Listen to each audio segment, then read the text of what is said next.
dia a todos. É com grande alegria e júbilo que a Universidade São Judas Tadeu recebe hoje com a editora Vozes esse evento nesta universidade. Nós acolhemos a todos, a todas, a todos os grupos, a todas as congregações religiosas, a todos aqueles que hoje vêm aqui sedentos buscar água, famintos buscar pão. Todos que vêm em busca de força e de esperança na caminhada da sua vida.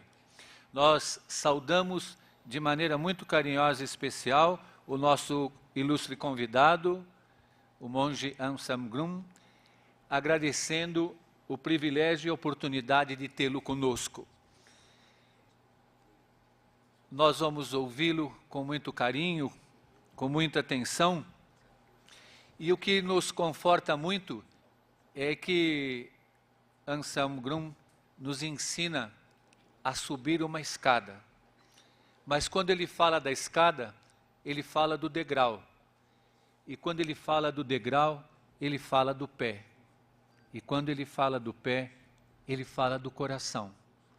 Fala dos nossos sentimentos, das nossas emoções, dos nossos enganos, das nossas feridas, das nossas desilusões. Ele fala da nossa humanidade, ele fala da dor e do amor. Ele fala ao coração humano, sedento, às vezes sofrido. Ele fala da nossa natureza, do nosso cansaço. Hoje nós viemos aqui para fazer uma visita uns aos outros e para também termos a coragem de nos visitar. E nos visitando, encontrar aquele que mora em nós, o Deus do amor, da vida. Morar na Casa do Amor é o nome de um dos seus livros, dos últimos livros também lançados aqui em São Paulo, como tantos outros, e hoje a sabedoria dos monges na arte de liderar as pessoas pela editora Vozes. Nós estamos fazendo esta visita, que cada um de nós encontre hoje aquilo que busca, ou inicie esse encontro. Que cada um de nós hoje tenha coragem de encontrar o amor que cura. O amor que não protege da dor, mas que faz ter coragem para caminhar. Anselm Grün, seja muito bem-vindo. Nós te recebemos com alegria, com muita solidariedade e fraternidade.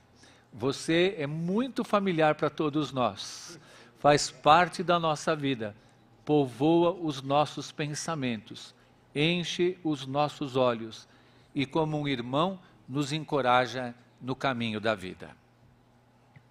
Eu gostaria de passar a palavra ao Frei Moser, também para a sua saudação, em nome da editora Vozes.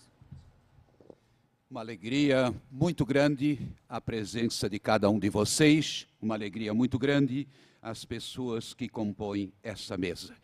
Quando ouvimos falar de monge, imaginamos alguém distante do mundo. E efetivamente foi assim que começou a vida monacal. Nós, nos primeiros séculos da igreja, encontramos homens e mulheres que se retiravam para os desertos, mormente o deserto do Egito, numa primeira etapa. E a presença dos monges no deserto poderia parecer ausência na cidade. Entretanto, logo num dos séculos, primeiros séculos, ocorreu um episódio muito significativo. Na cidade de Alexandria, ocorreu uma grande turbulência. Ninguém mais conseguia colocar ordem na cidade. O bispo da cidade chamou os monges do deserto e eles, armados de porretes, entraram na cidade e colocaram ordem. Nosso Anselm Grün chega ao nosso país, à nossa cidade de São Paulo, num momento de grande ansiedade para todos nós. E para quem julga que nós estejamos vivendo um pouco o inferno astral, ele responde: o céu começa em você. Para quem julga que Deus nos abandonou, ele responde: cada pessoa tem um anjo que acompanha os seus passos. E para quem sente o Brasil sem lideranças, ele responde: a sabedoria dos monges na arte de liderar pessoas. Que todos tenhamos momentos de profunda reflexão e de encontro com Deus e como irmãos e irmãs. Muito obrigado. E agora vamos ouvir aquele que nós tanto esperamos e aguardamos. Com a palavra, o monge Anselm Grün.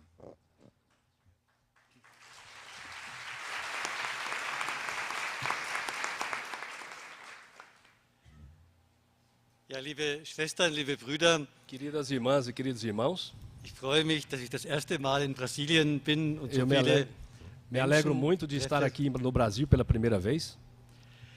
Ich kann über die neue Spiritualität für unsere Zeit nicht etwas total Neues sagen. Eu não posso falar sobre a nova espiritualidade no nosso mundo, realmente grandes coisas novas.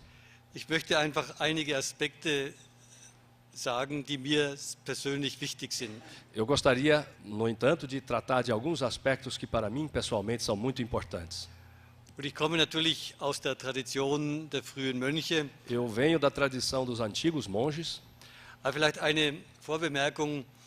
Ich bin 1964 ins Kloster eingetreten. Eu talvez podia falar antes uma pequena observação. Eu entrei no convento, no mosteiro, em 1964. 1968 war ja in Deutschland überall die Studentenrevolution und da gab es auch im Kloster eine Revolution. E lá na Europa, como vocês sabem, em 1968 era o tempo da Revolução dos Estudantes e também houve no mosteiro Revolução. Wir waren mit vielem nicht mehr einverstanden. Muitos não estavam mais de acordo. Und dann haben wir einige neue Erfahrungen gemacht. Wir haben Zen-Meditationen praktiziert. Fizemos novas experiências, praticamos a meditação Zen. Wir haben gruppendynamische Kurse besucht. Wir haben Jungsche Psychologie gelernt und damit gearbeitet. Muitos estudaram também a psicologia e Jung, as obras de Jung. Und von diesen Erfahrungen her haben wir dann die frühen Mönche studiert und den Reichtum ihrer Spiritualität auch für unsere Zeit neu entdeckt. E com esse transfundo dessas experiências, eu estudei então a espiritualidade dos antigos monges e descobri aí uma riqueza inesgotável. Ich möchte nur 4 Aspekte dieser Spiritualität beschreiben. Eu gostaria de descrever, analisar 4 aspectos dessa espiritualidade. Der erste Aspekt ist für mich, o primeiro aspecto é para mim, die Spiritualität soll therapeutisch sein. A espiritualidade deve ser terapêutica. Evagrius Ponticus, einer der frühesten Mönchschriftsteller aus dem 4. Jahrhundert, sagt einmal: Evagrius Ponticus, dos primeiros nessa tradição no século IV, disse: Willst du Gott erkennen? Se você quiser reconhecer Deus, lerne vorher dich selber kennen. Você aprenda primeiro a te conhecer, a conhecer a si próprio. Im frühen Mönchtum gab es keine Gottesbegegnung ohne ehrliche Selbstbegegnung. No monarquismo primitivo não havia encontro com Deus sem encontro consigo mesmo. Das Ziel der Spiritualität ist natürlich, mit Gott eins zu werden. O objetivo da espiritualidade é a aproximação de Deus, a experiência de Deus. Und Evagrius sagt, die größte Gabe, die Gott uns geschenkt hat, ist das Gebet, in dem wir mit Gott eins werden können. Evagrius disse então que a grande dom de Deus é justamente a oração pela qual nós podemos nos tornar com Deus. Aber bevor wir in der Stille mit Gott eins werden, mas primeiro, antes que a gente vá ao silêncio, tornar-nos com Deus, melden sich bei uns ganz viele Gedanken, Bedürfnisse, Emotionen, Leidenschaften. Estão no caminho, na nossa experiência, muitas paixões, experiências que nós devemos levar em conta. Und es hat keinen Zweck, diese Leidenschaften, Bedürfnisse, Emotionen zu unterdrücken. Não tem nenhum sentido reprimir essas emoções, essas paixões, esses problemas. Denn wenn wir sie unterdrücken, dann Pois. verbrauchen wir ganz viel Energie, die wir dann nicht mehr für das Leben haben. E se nós vamos então reprimir essas emoções, essas paixões entre nós, nós vamos gastar aí tanta energia que não vai sobrar depois então para o próximo passo. Und all das, was wir vom Leben ausschließen, das fehlt uns an der Beziehung zu Gott. E tudo aquilo que nós encontramos na vida, todos esses problemas são justamente aquilo que nos permitem chegar mais perto de Deus. Mich hat neulich eine Frau hat mir erzählt, dass sie bei der Meditation ganz leer ist und nichts von Gott spürt. Há pouco tempo uma senhora me contava que na meditação ela se sente vazia e não percebe, não sente mais nada da presença de Deus. Ich habe sie gefragt, spürst du dich denn selber beim Gebet? Então eu lhe perguntei, você pelo menos se sente a si mesma quando está em oração? Sie sagte, ja natürlich, ich habe eine Therapie gemacht, ich weiß, wer ich Naturalmente, bin. eu fiz uma terapia, eu sei quem eu sou. Ja, aber ich habe gesagt, wenn du vor Gott trittst, nimmst du dann alles mit, was in dir ist, oder schließt du? Então eu lhe disse, quando você se encontrar com Deus, pegue tudo que você é, que você tem, leve tudo junto. Oder schließt du nicht das Unangenehme aus Ou será que você não separa, não tira de você und willst es Gott nicht zeigen? justamente essa parte, vamos dizer, feia, os problemas, e não quer mostrar isso para Deus? Für mich geht der Weg zu Gott über all diese Emotionen, Leidenschaften, Gedanken und Gefühle. Para mim, o caminho para Deus passa pelas as nossas paixões, pelas nossas emoções, pelos nossos problemas. Evakius hat ein eigenes System aufgestellt, die sogenannten 9 Logismoi. Evagrius Ponticus desenvolveu um sistema próprio com os 9 9 Logismoi. 9 logismoi, das isso Gefühle. pensamentos, emoções. Ich möchte jetzt nicht diese Systematik von Evakius beschreiben, Eu não gostaria de agora descrever esse sistema desenvolvido por Evagrius Ponticus, sondern nur ein paar Beispiele, wie ich mit Emotionen umgehen soll. mas dar uns exemplos como eu mesmo lido com as emoções. Die erste Emotion, die wir alle kennen, ist der Ärger. A primeira emoção que nós todos conhecemos é a raiva, a cólera. Der Ärger entstammt der großen Lebensenergie Aggression. E daí, dessa cólera, desse sentimento, vem a grande força na vida e também a agressão. Ich erlebe, dass gerade viele fromme Christen diese Kraft der Aggression verdrängt haben. Eu vejo na vida de muitas pessoas como elas reprimem essa força que está aí na agressão. Ich erlebe bei uns in Priesterseminaren, dass nicht mehr wie in den 60er Jahren die aggressiven Typen eintreten, sondern eher die depressiven. Nós vemos agora que não tanto os tipos agressivos que entram no mosteiro ou no convento, mas muito mais os tipos depressivos. Das darf auch sein, die Depressiven haben sehr Isso viel, também tem todo o direito de ser, porque os depressivos também são haben pessoas viel Gespür für Spiritualität. e têm muito sentimento e fineza para a espiritualidade. Aber wenn den Klöstern, wenn der Kirche die aggressive Energie fehlt, verliert auch die Spiritualität an Kraft.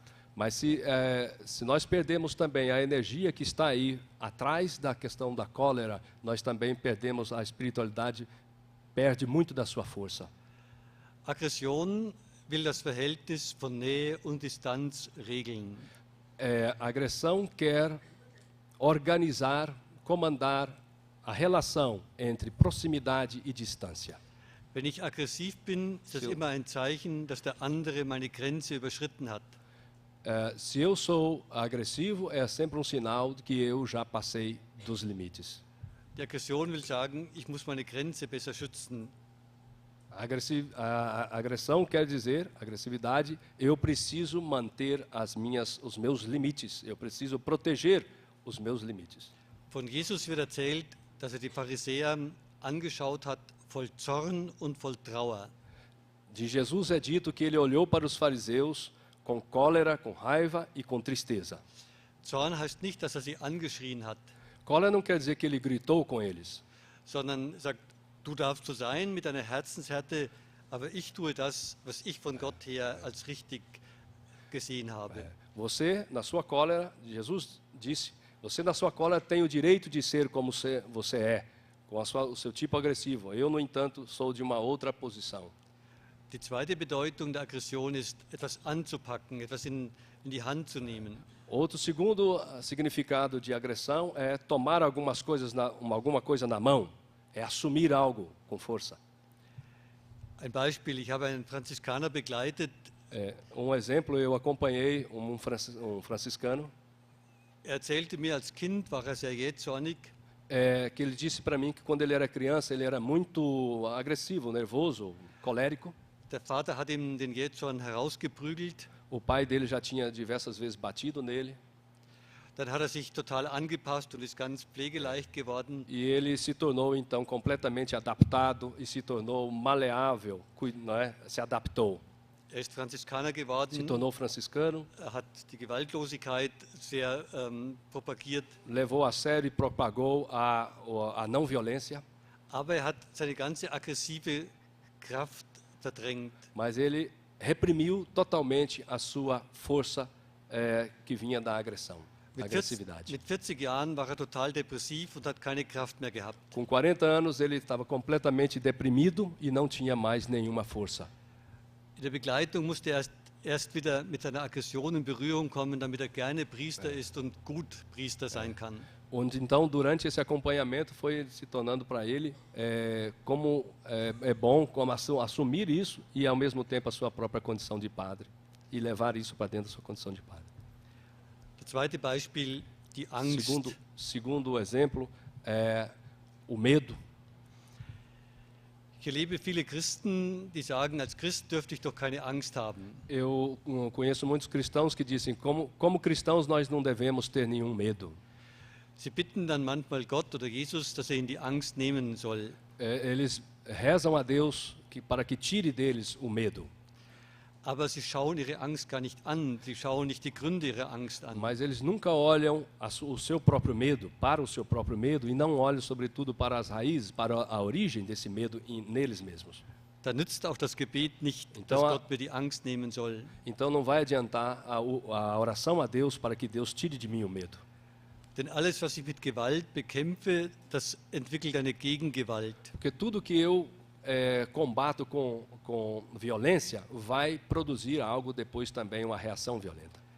Wer Gott immer bittet, der möge die Angst nehmen, der kreist dann ständig um seine Angst. Aquele que pede a Deus que tire dele todo o medo, ele vai continuar circulando, dando voltas em torno do seu próprio medo e não vai superá-la. Die Mönche laden ein, mit der Angst ins Gespräch zu kommen, die Angst Gott hinzuhalten. Os monges nos convidam a lidar, a enfrentar esse medo e através dele aproximar-nos de Deus. Wie konkret ist die Angst? Habe ich Angst, mich zu blamieren, Angst von anderen verurteilt zu werden, oder nicht gut angesehen zu werden? Quão concreto, que caras concretas tem essa experiência do medo? Talvez o medo de fracassar, o medo de fazer feio, o medo do julgamento dos olhos das outras pessoas. Dann kann ich formulieren, ja, es ist mir wichtig, dass alle mich loben, dass alle mich gern haben, dass alle gut von mir denken. Sim, eu posso dizer que eu gosto que as pessoas vejam o bem em mim, que me julguem bem, que façam um bom juízo de mim. Indem ich das formuliere, merke ich, das kann keine Lebensgrundlage für mich sein. Mas se eu formulo dessa forma, eu percebo logo que essa não pode ser uma base para a minha existência.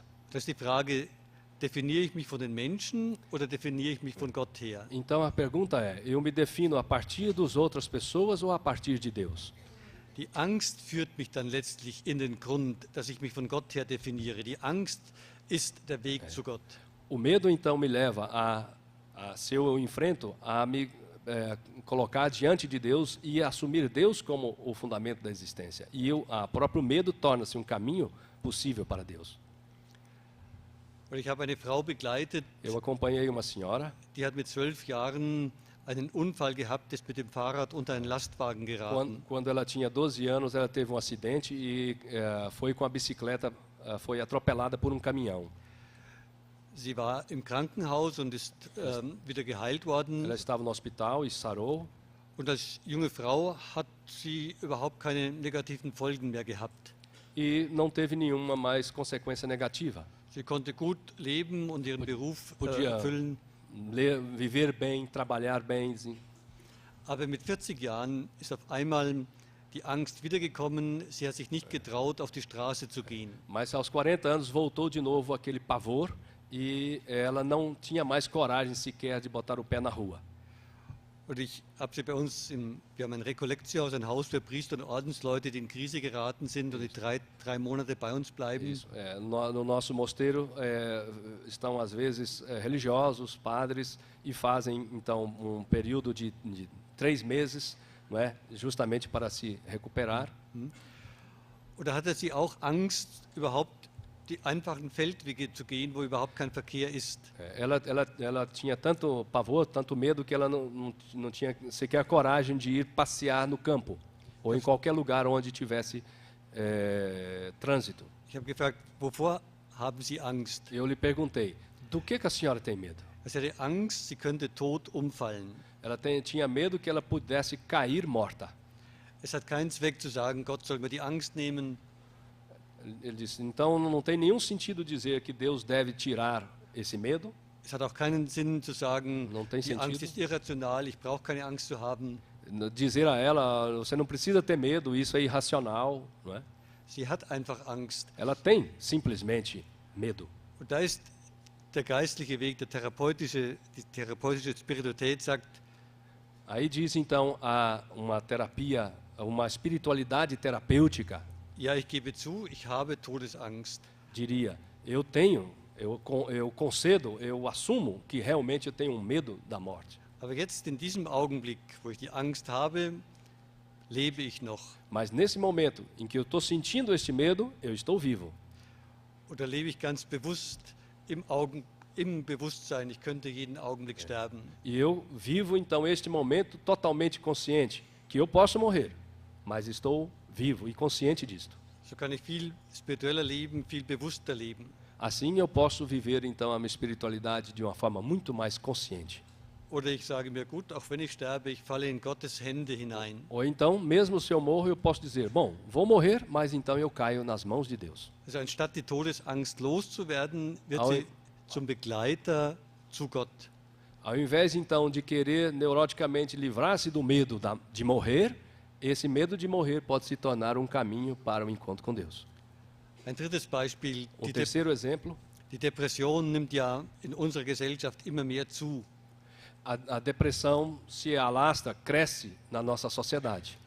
Und viele meinen auch, sie müssten dagegen beten, dass sie frei werden davon. E muitos pensam que eles têm então que combater isso, lutar contra isso e livrar-se disto. Aber die Depression kann genauso zum Führer werden, der mich in die Tiefe führt, wo ich Gott in der Tiefe dann spüren kann. Mas a depressão também pode ser esse caminho, essa via pela qual eu experimento Deus profundamente na minha vida e em mim. Meine Erfahrung ist, eine Spiritualität, die all die Gefühle vor Gott bringt, die hat immer auch eine ganz heilende Wirkung auf den Menschen. Minha experiência diz que todos aqueles sentimentos que me aproximam de Deus, eles têm uma função terapêutica, eles são saudáveis.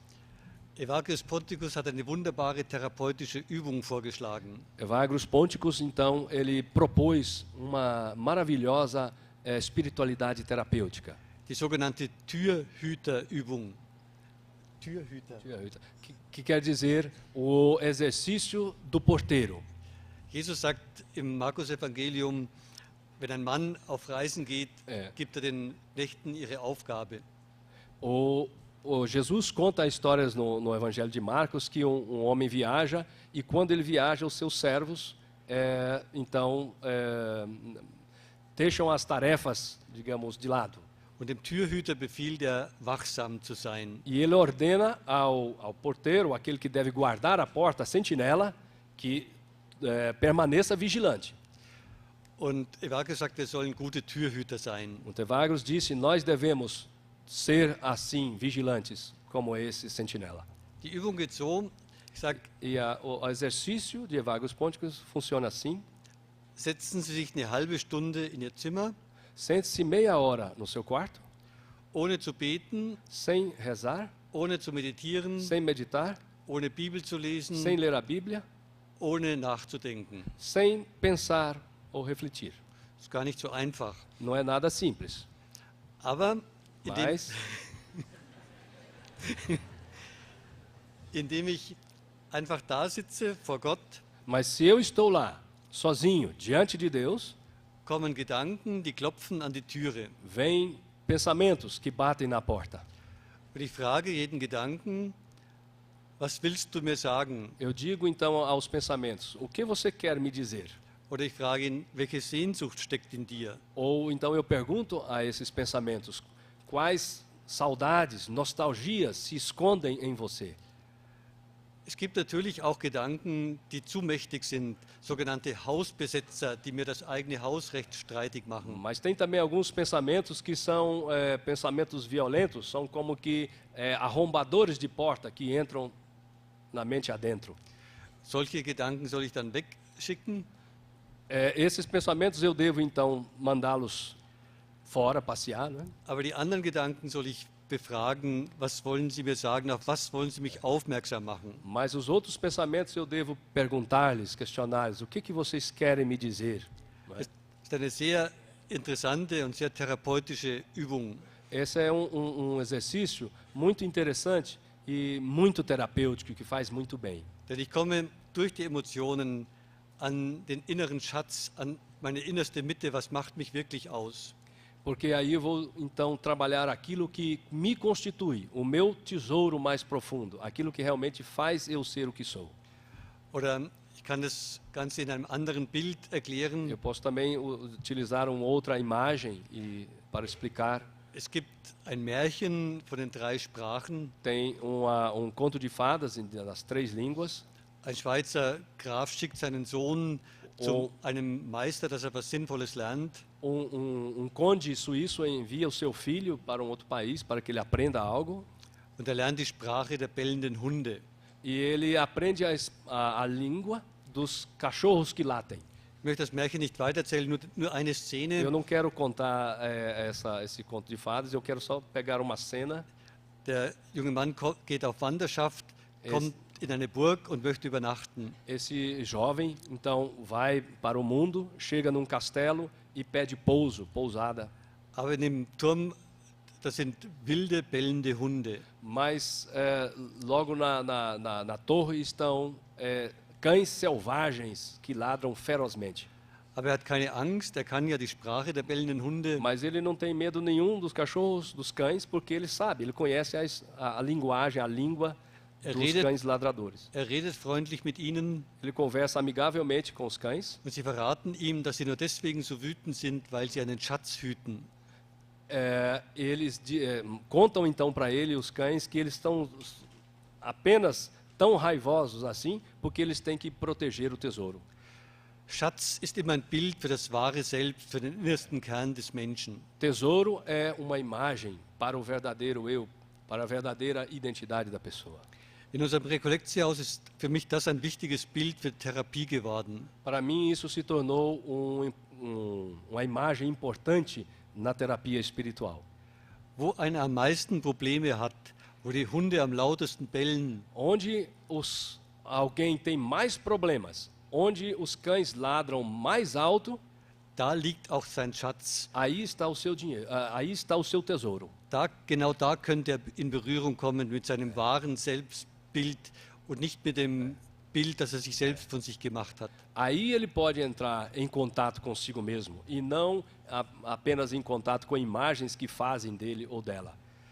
Gut, das wäre der erste Aspekt, die therapeutische Spiritualität. Esse é o primeiro aspecto que eu vejo de uma espiritualidade terapêutica. Wir arbeiten im Rekollektiehaus sowohl therapeutisch wie spirituell. Nós trabalhamos na casa da Recolexio, lá tanto de forma espiritual como terapêutica. Aber ich denke, nicht jeder braucht heute eine Therapie zu machen. Eine gesunde Spiritualität ist ein Weg, viele Probleme, die sonst in der Therapie bearbeitet werden, auch so zu heilen. Mas nós precisamos, sou da opinião que todos nós precisamos hoje de uma espiritualidade sadia, ou de uma terapia que nos mantenha saudáveis. Aber immer eine Spiritualität, die etwas verdrängt, die etwas abspaltet, die Mas- macht den Menschen krank. Mas sempre uma espiritualidade que divide, que não enfrenta, ela torna as pessoas doentes. Deswegen braucht es diese ehrliche Spiritualität, wo wir alles, was in uns ist, Gott Portanto, hinhalten. portanto, tem que ser uma espiritualidade sincera, aberta.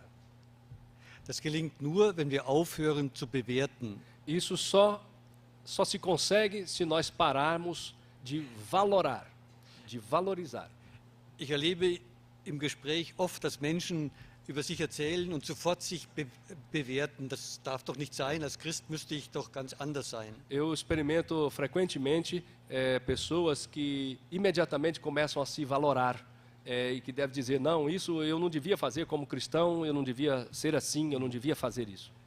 Ich gebe dann die Aufgabe, sich vor eine Christusikone zu setzen, eine halbe Stunde zu sagen, Eu dou então a essas pessoas a tarefa de ficar meia hora diante do ícone de Cristo es darf alles sein. Es ist, wie es ist und es darf so sein. e dizer então para Cristo, para si mesmos, pode ser assim, eu sou assim, tenho o direito de ser assim. Dann halte ich Christus hin und dann kann sich etwas wandeln. Somente a partir dessa experiência pode se transformar ou mudar alguma coisa. Das ist ein Grundsatz der Psychologie, ein Grundsatz der Spiritualität. Princípio da psicologia e da espiritualidade, Nur was ich Gott hinhalte, was ich anschaue, das kann sich wandeln. apenas aquilo que eu mostro para Deus, apenas aquilo que eu vejo, apenas isso pode se transformar. Gut. Der zweite Punkt, Segundo ponto, die Spiritualität der Zukunft muss eine mystische Spiritualität sein. a espiritualidade do futuro tem que ser uma espiritualidade mística. Sie kennen vielleicht alle das berühmte Wort von Karl Rahner. Vocês, os senhores e as senhoras, conhecem todos a famosa frase de Karl Rahner, o teólogo alemão. Der Christ der Zukunft wird ein Mystiker sein oder er wird nicht sein. O cristão do futuro vai ser um místico ou ele não será. Ich erlebe heute eine große Sehnsucht nach Mystik. Eu experimento hoje uma grande falta, nostalgia, saudade da mística, da Aber espiritualidade, oft geht diese Sehnsucht an der Kirche vorbei. mas essa falta, para qual essa lacuna, ela muitas vezes passa ao largo e por fora das igrejas. Und da ist für mich ganz wichtig, dass wir den großen Reichtum der christlichen Mystik wiederentdecken. Portanto, para mim é muito importante que nós descobramos de novo os grandes tesouros da mística cristã. Seit dem 3. Jahrhundert, schon im Johannesevangelium Desde o 3º século, mas já no Evangelho de João, oder bei Paulus gab es Und- immer Mystik. sempre houve mística em Paulo, em João. Es ging immer um die Erfahrung Gottes, um die Erfahrung Jesu Christi. E aí se trata da experiência de Deus e da experiência de Jesus Cristo. Die Mystik ist auch letztlich ein therapeutischer Weg. A mística é finalmente também caminho terapêutico. Die Mystik, etwa wie Evagrius Ponticus sie uns erzählt, will in den inneren Raum der Stille führen. A mística, tal como Evagrius Ponticus nos ensina, quer sempre então ser encontro no silêncio. Er ist überzeugt, in uns ist ein Raum, wo Gott in uns wohnt, und in diesem Raum ist es ganz still. Da haben die Menschen mit ihren Erwartungen und Urteilen keinen Zutritt. Essa mística cria em nós então espaço do silêncio, onde nós estamos diante de Deus e onde não entram tais valorações. Da haben auch meine eigenen Sorgen und Ängste und Probleme Aí os keinen problemas, Zutritt. as emoções no sentido de a cólera, a raiva, depressão não entram. Auch meine Selbstentwertungen, meine Schuldgefühle haben keinen Zutritt. Meu complexo de culpa, minha baixa autoestima também não entra nesse espaço do silêncio diante de Deus. Dort, wo Gott in mir wohnt, dort bin ich ganz und heil.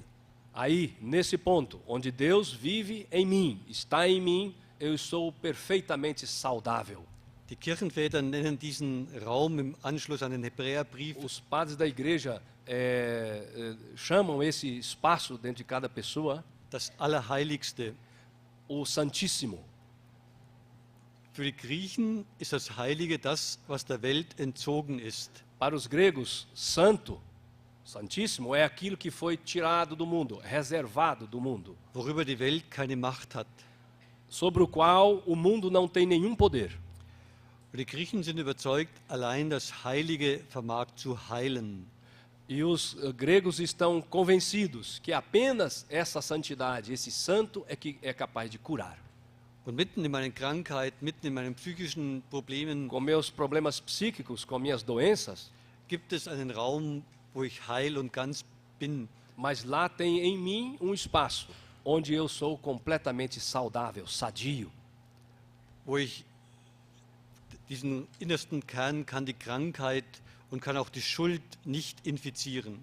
E esse núcleo, esse caroço, nem mesmo a doença ou os problemas podem infectar, ele permanece saudável. Insofern ist die Mystik ein therapeutischer Weg in diesen inneren Raum der Stille. Por isso, essa mística ela é terapêutica, justamente porque guarda, protege esse espaço em cada pessoa. Aber wir können diesen Raum nicht festhalten. Wir werden immer wieder auch zerrissen sein und nach außen uns leer fühlen. Mas, naturalmente, nós, quando nos expressamos, também levamos as nossas divisões, as nossas divisões internas, e aparecem também os nossos problemas. Die transpersonale Psychologie hat diesen mystischen Weg wieder neu als therapeutischen Weg entdeckt. A psicologia transpessoal já descobriu essa mística como um caminho terapêutico. Roberto Assagioli, ein italienischer Psychiater, Psiquiatra italiano, Roberto Accioli, hat die sogenannte Disidentifikationsmethode entwickelt. Chamou esse método da desidentificação. Es geht so, ich schaue, Funciona assim. ich spüre meinen Ärger, wie er auftaucht. Eu observo como vem a minha raiva, a minha cólera, Aber der Punkt, mas o ponto von dem aus ich den Ärger beobachte, a partir do qual eu observo minha própria raiva, minha cólera, der ist nicht vom Ärger infiziert. ele não é infeccionado ou infectado pela raiva. Assagioli sagt dann, Accioli diz, ich habe Ärger, eu tenho raiva, aber ich bin nicht mein Ärger. mas eu não sou raiva, eu não sou. Vamos dizer, minha identidade não é raivosa. Und das macht er mit allen Gefühlen und kommt immer mehr in diesen inneren Punkt, der unversehrt ist von all diesen Emotionen. E assim eu me aproximo cada vez mais deste ponto profundo em mim que permanece sadio, saudável. Hier im emotionalen Bereich werde ich weiter empfindlich sein und verletzt. No âmbito emocional, eu posso continuar sendo sensível, emotivo, emocional, e as emoções aparecem. Aber darunter Mas lá embaixo ist ein Raum, wo all das nicht hindringt, wo ich heil und ganz bin. é um espaço onde elas não chegam e lá eu permaneço saudável, sadio. Dort, wo Gott in mir ist, dort bin ich heil und ganz. Lá onde Deus está em mim, lá eu estou saudável, sadio. Und es ist auch eine optimistische Theologie. E essa também é uma teologia otimista. Ich habe in Dogmatik promoviert und manche meinen, Dogmatik wäre etwas abstrakt. Eu fiz o meu doutorado em teologia dogmática, e às vezes na teologia dogmática a gente fala de uma forma abstrata. Aber die Dogmatik ist für mich voller heilender Bilder. Mas a dogmática também está cheia de imagens que são, vamos dizer, terapêuticas, curativas. Zum Beispiel das exemplo. Dogma von Maria, die ohne Erbsünde empfangen wurde. Das bedeutet für mich, Maria ist Typus des erlösten Menschen. Maria, die unbefleckt Empfängnis. Sim, a Imaculada Conceição de Maria, por exemplo, essa imagem, que ela é concebida sem pecado. Für uns erlösten Menschen. Para uns, pessoas salvas. Das heißt also, dieses Dogma sagt, in jedem von uns ist ein Raum, der lauter ist und immaculata, unversehrt. Significa, se eu posso usar essa imagem, então, da Maria concebida sem pecado, significa que em cada um de nós também tem um espaço que é imaculado, que ninguém toca, que ninguém chega. Die Kirche interpretiert dieses Festjahr mit Epheser 1 dass wir alle im Blick auf Christus auserwählt sind, heilig und makellos, immaculati zu sein. E diz na Epístola aos Efésios justamente que esses são os cristãos que, em relação ao mundo, permanecem sadios, imaculados. Ein zweiter Aspekt der mystischen Spiritualität. Segundo aspecto dessa espiritualidade mística, Die christliche Mystik sagt, das Ziel ist, eins zu werden. a espiritualidade mística diz tornar-se um. Eins zu werden mit sich selber, eins zu werden mit Tornar-se Gott. Consigo mesmo, tornar-se um com Deus. Aber immer eins zu werden mit dem ganz anderen Gott, der mir gegenübersteht, der ein Du ist, eine Person ist. Mas tornar-se um com o totalmente outro, o totalmente diferente. Und das ist für mich entscheidend. Isso para mim é decisivo. Eins werden heißt immer auch beziehungsfähig zu sein, mit der Person eins zu werden. Tornar-se um com o outro é ser capaz também de relação, de sair ao encontro do outro.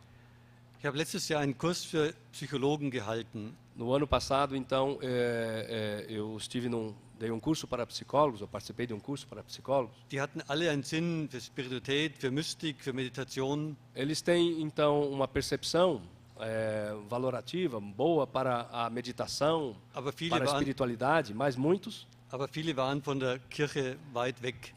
não tinham nada a ver com a igreja, estavam distantes da igreja. Aber sie haben mich eingeladen, weil sie wieder Sehnsucht hatten, mit ihren christlichen Wurzeln in Berührung zu kommen. Mas eles me convidaram porque eles tinham essa saudade, essa vontade de tomar contato com as raízes da espiritualidade cristã. Und ein Psychologe, der sehr kritisch war sich selbst gegenüber, psicólogo que vai muito crítico a respeito dele mesmo, autocrítico, disse: der meinte, manche, die von Einheitsmystik sprechen, wollen damit nur ihre Beziehungsunfähigkeit religiös überhöhen. Muitos que falam, então, da mística ou da espiritualidade de tornar-se um, querem apenas passar por cima da sua incapacidade de estabelecer relações com os outros. Und dann führt diese Mystik nicht in die Gesundheit, sondern Então essa mística não vai levar à saúde, mas ich mache mir etwas vor und schwärme von Einheitsmystik, aber ich bin unfähig, mich auf Personen einzulassen und letztlich unfähig, auf Gott einzulassen. Então eu falo muito de uma mística de união com o outro, mas na verdade eu sou incapaz de estabelecer relações com esse outro. Und die christliche Mystik ist immer eine alltägliche Mystik, Mystik mitten im Alltag. E a mística cristã é sempre uma mística do cotidiano, do dia a dia. Ich erlebe manche, die von ihren mystischen Erfahrungen sprechen. Eu experimento muitas pessoas que falam de sua experiência mística. Und ich habe dann manchmal ein ungutes Gefühl danach. E eu tenho certo, vamos dizer, uma percepção, certo mal-estar. Weil ich das Gefühl habe, da will sich jemand über andere stellen. Ich habe tolle Erfahrungen, aber ihr habt da alle keine Ahnung. Porque me dá a impressão às vezes que essa pessoa diz: não, eu tenho experiências muito fortes e muito boas, e aí vocês nem têm uma ideia do que isso significa. Wenn Mystik missbraucht wird, sich über andere zu stellen, ist es immer eine Pseudomystik. Essa mística que parece sempre ser melhor do que os outros é sempre uma pseudomística e não é nenhuma mística verdadeira. Der dritte Bereich. O terceiro âmbito, das würde ich nennen, eine inkarnatorische Spiritualität. Uma espiritualidade encarnatória. Oder mit einem Wort vom heiligen Benedikt, eine geerdete Spiritualität. Ou, para usar uma palavra de São Bento, uma espiritualidade aterrada. Das heißt, wir haben als Christen, glauben wir an die Inkarnation, an die Fleischwerdung des göttlichen Wortes. Quer dizer, nós como cristãos acreditamos na encarnação de Deus, no tornar-se, que Deus se tornou carne. Aber in unserer konkreten Spiritualität spielt das oft keine Rolle. Mas na nossa espiritualidade concreta, geralmente isso não tem papel nenhum. Einmal ist es wichtig, dass die Spiritualität über den Leib geht. Primeiro, é importante que a espiritualidade passe pelo corpo. Wir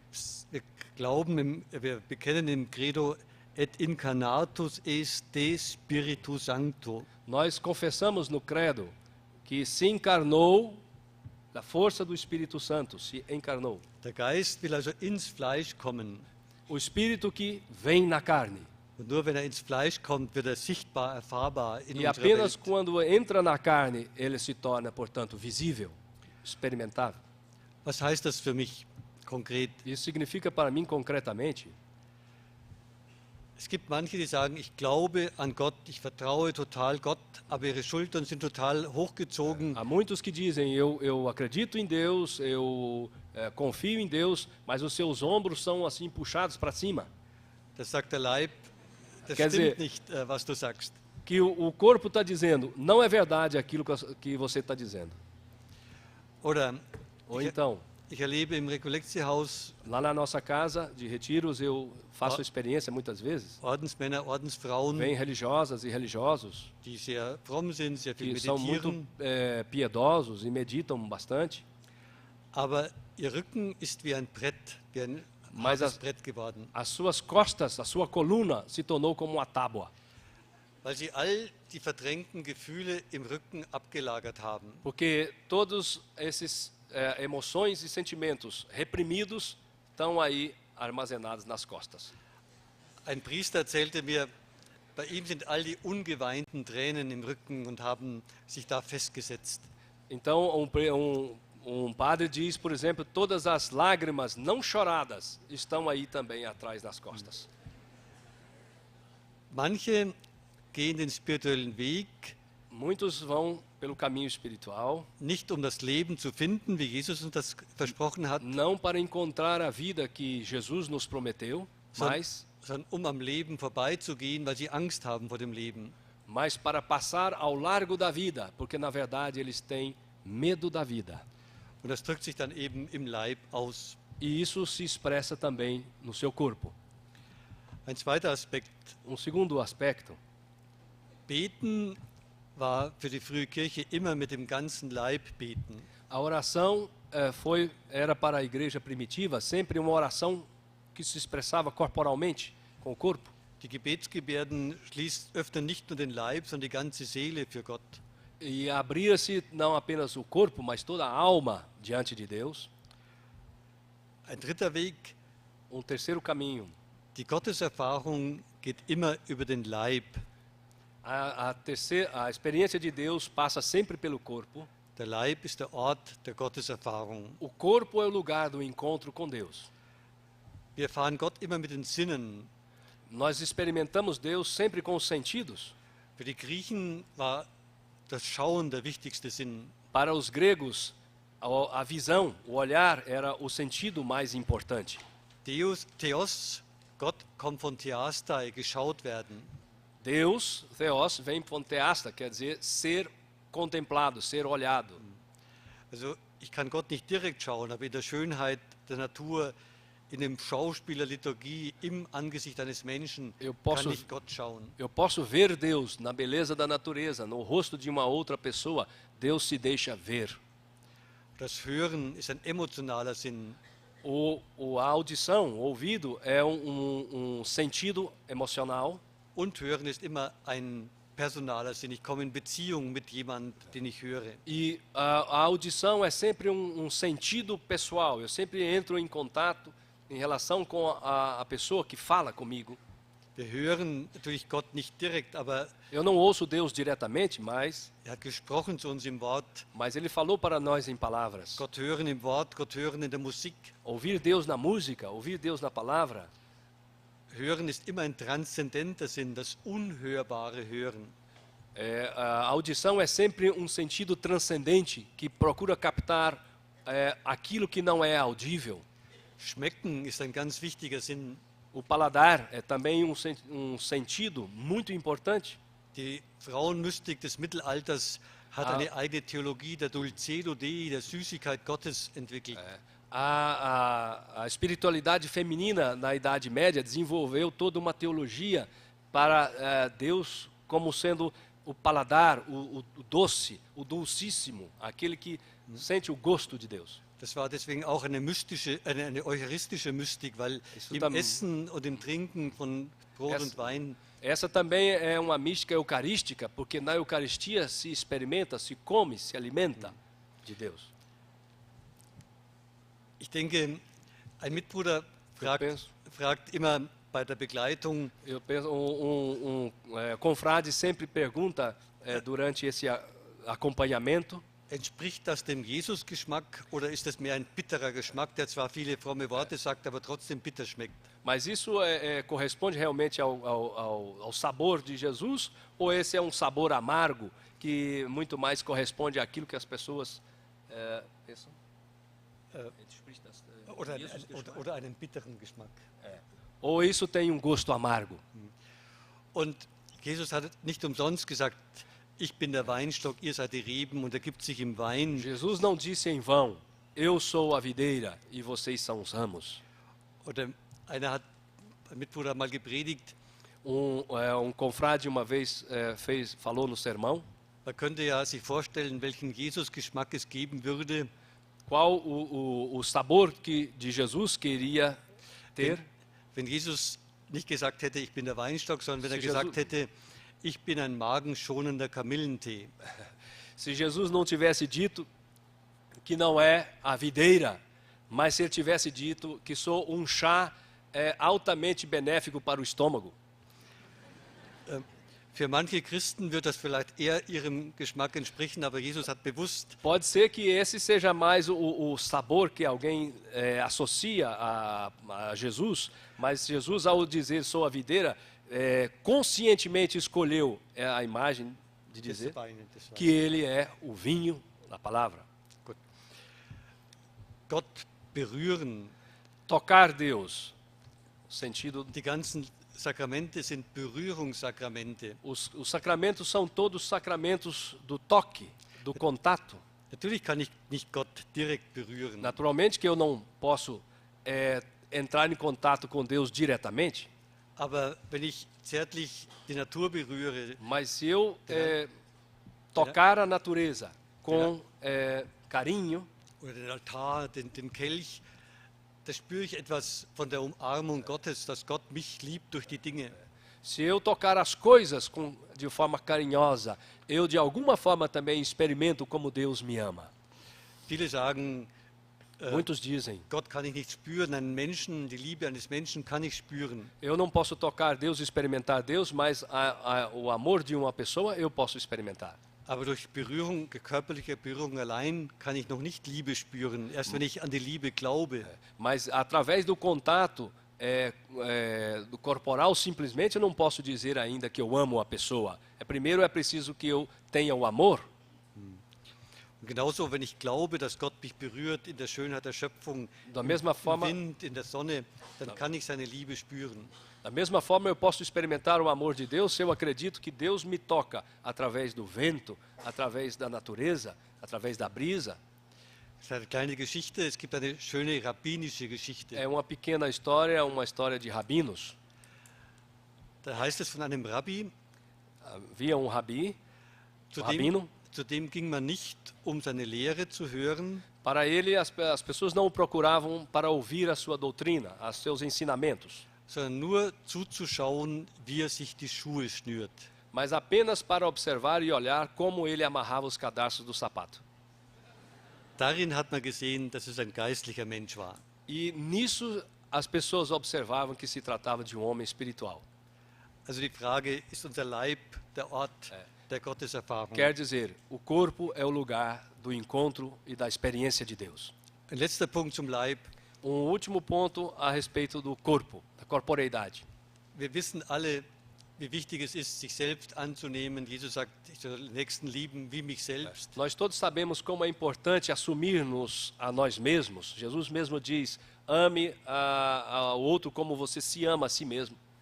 Aber ich erlebe bei ganz vielen Christen, dass sie nicht fähig sind, sich in ihrem Leib anzunehmen. Mas eu conheço, experimento muitas pessoas que são absolutamente incapazes de assumir o seu próprio corpo, amar-se na sua corporeidade. Entweder weil der Leib nicht so ist, wie es der Mode entspricht, Porque talvez o corpo não corresponde à expectativa da moda do momento, oder weil sie einfach nicht ganz sich akzeptieren können. ou talvez porque não conseguem aceitar-se a si mesmos totalmente. Von Plotin, dem Plotino, großen Philosophen, sagt man, er hat sich grande geschämt, im filósofo. Leib zu sein. hat sich geschämt, im Leib zu sein.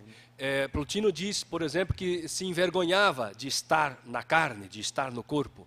Hildegard von Bingen sagt, Hildegard de Bingen, wir sollen so mit dem Leib umgehen, dass die Seele gerne, voll Freude im Leib wohnt. nós temos que lidar com o nosso corpo de tal forma que a alma se sinta nele bem, que ela se alegre de viver, de estar nesse corpo. Der vierte Punkt, den Quarto ich ponto ansprechen möchte, que eu gostaria de mencionar, de tratar, die Spiritualität von heute muss weltgestaltend sein, die muss die Welt mitformen, die hat Verantwortung für die Welt. a espiritualidade de hoje deve ser uma espiritualidade que dá forma ao mundo, que conforma, performa a realidade. Ken Wilber, ein amerikanischer Psychologe und Schriftsteller, sagt einmal, Escritor americano disse uma vez, Ken Wilber, Ken Wilber, er sagt, die ganze spirituelle Szene der letzten 20 Jahre in den USA toda a paisagem, o cenário da espiritualidade nos últimos 20 anos nos Estados Unidos war eine einzige narzisstische Regression. foi apenas e tão somente uma regressão narcisista. Da geht es immer nur um sich wohlfühlen. Lá se trata sempre do mesmo, de sentir-se bem. Und von dieser Spiritualität geht keine Kraft für die Welt aus. E dessa espiritualidade não vem nenhuma força para o mundo, energia. Ich denke, die christliche Spiritualität darf nicht narzisstisch und regressiv sein. A espiritualidade cristã não deve ser narcisista e regressiva. Jesus hat die Jünger oder hat uns Christen in die Welt gesandt. Jeder hat eine Sendung, einen Auftrag. Jesus enviou os seus discípulos ao mundo e deu a cada uma missão em relação ao mundo, à realidade. Christliche Spiritualität gestaltet diese Welt mit und sogar die frühen Mönche, die aus der Welt ausgezogen sind, haben die Welt mitgestaltet. A espiritualidade cristã, portanto, é aquela que dá forma ao mundo. E mesmo a espiritualidade dos antigos monges que se retiraram também deram a sua contribuição para dar forma, conformar, performar esse mundo. Das hat natürlich verschiedene Aspekte, diese Weltgestaltung. Isso tem diversos aspectos de dar forma ao mundo. Ich denke, gerade in Brasilien hat Eu die penso- Befreiungstheologie diesen Aspekt ganz deutlich in den Mittelpunkt gestellt. Aqui no Brasil, por exemplo, a teologia da libertação colocou esse ponto realmente na atenção de todos.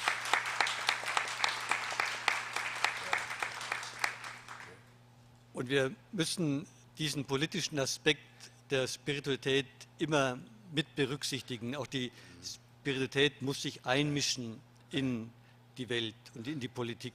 E nós temos sempre que ter clareza dessa componente política da espiritualidade. Uma espiritualidade sadiamente política que não corre da tarefa de dar forma à realidade, ao mundo. Isso faz parte da espiritualidade. Gerade im Zeitalter der Globalisierung Justamente nesses tempos da globalização, haben wir als Christen eine ganz große Verantwortung. nós cristãos temos aí uma grande responsabilidade.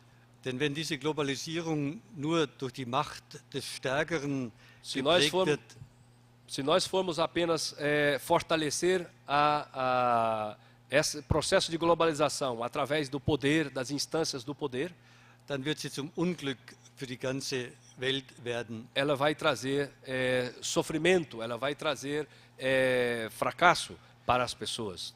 Wir müssen die Globalisierung humanisieren, wir müssen sie verchristlichen. Nós precisamos transformá-la a partir de Cristo, cristianizá-la. Nós precisamos humanizar o processo de globalização.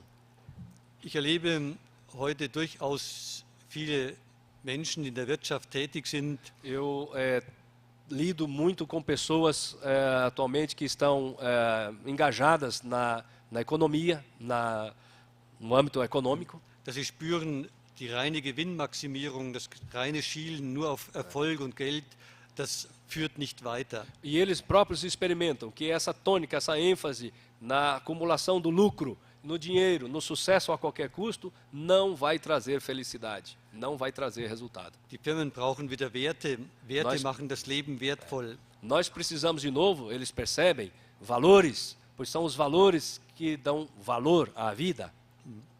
Und ohne Werte in der Wirtschaft wird die Wirtschaft den Menschen immer mehr schaden. E uma economia que não cuide dos valores, vai fazer cada vez mais mal às pessoas.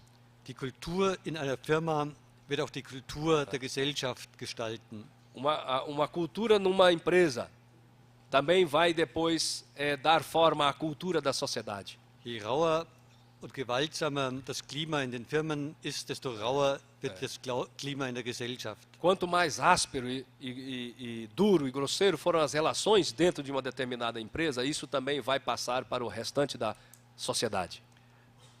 Ich erlebe bei uns in Deutschland zwei Tendenzen.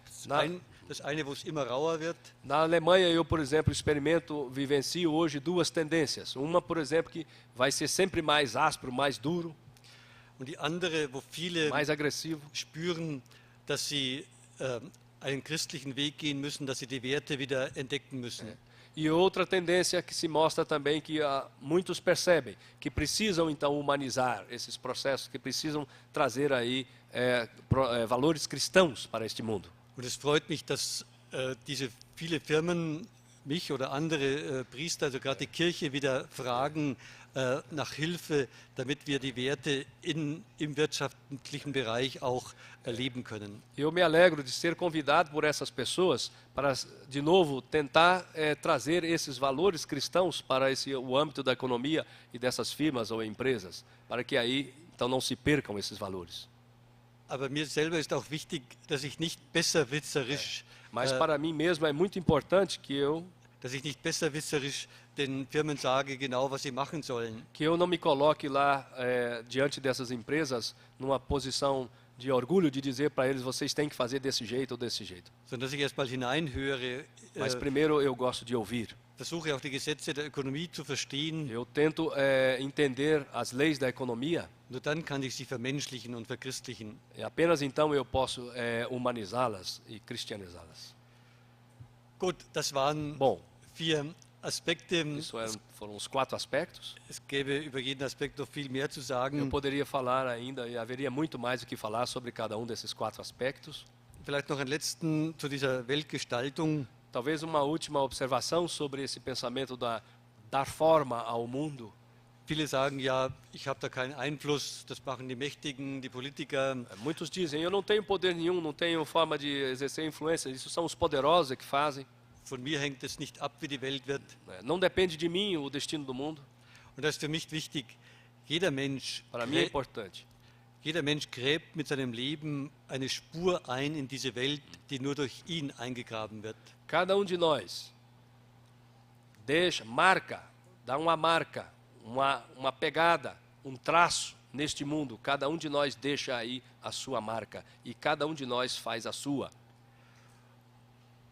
Und jeder von uns steht morgens auf, jeder spricht. Cada de nós se levanta de manhã, cada de nós fala. Jeder hat eine Ausstrahlung durch sein Gesicht. Tem uma irradiação através do seu rosto.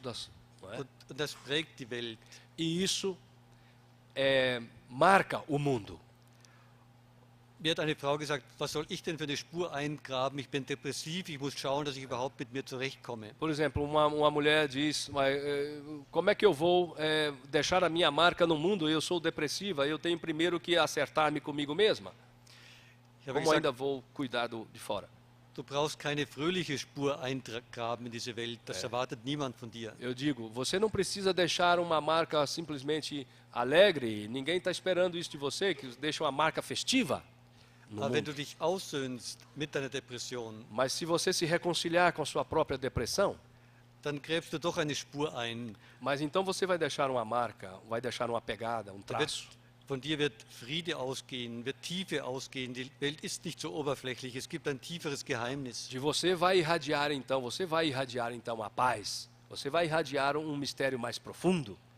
Du kannst natürlich auch die anderen anklagen. Du bist schuld, dass mir so schlecht geht, weil du mich nicht verstehst, weil du keine Zeit hast für mich. Você também pode dizer ao outro, você é culpado, você não tem tempo para mim, não é por sua causa que as coisas estão dessa forma.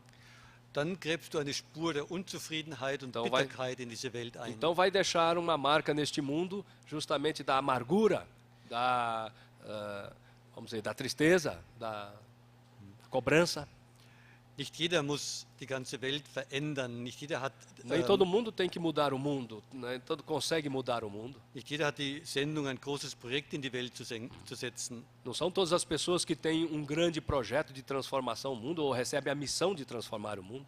Aber wenn wir dort, wo wir stehen, unsere christliche Lebensspur eingraben, Mas se nós, lá onde nós estamos, nós deixarmos uma marca cristã, deixarmos um traço, um vestígio, dann wird diese Welt durch uns heller und wärmer. então esse mundo vai se tornar mais caloroso e mais luminoso através desse nosso traço. Karl Rahner sagt, Karl Rahner diz, wenn an einem Punkt die Decke etwas hochgezogen wird, ist es überall anders.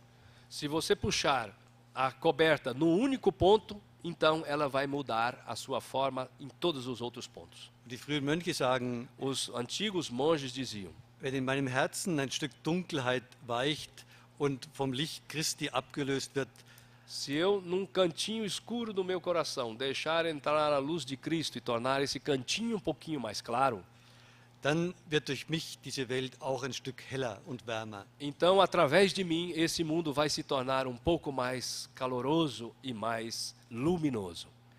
So wünsche ich Ihnen, dass Sie Lust haben an Ihrem spirituellen Weg, Então, eu lhes desejo aos senhores e às senhoras que vocês tenham esse prazer, essa alegria de ir por esse caminho espiritual, dass Sie spüren, wie es Ihnen gut tut, wie Sie heil und gesund werden Que durch isso- einen spirituellen Weg.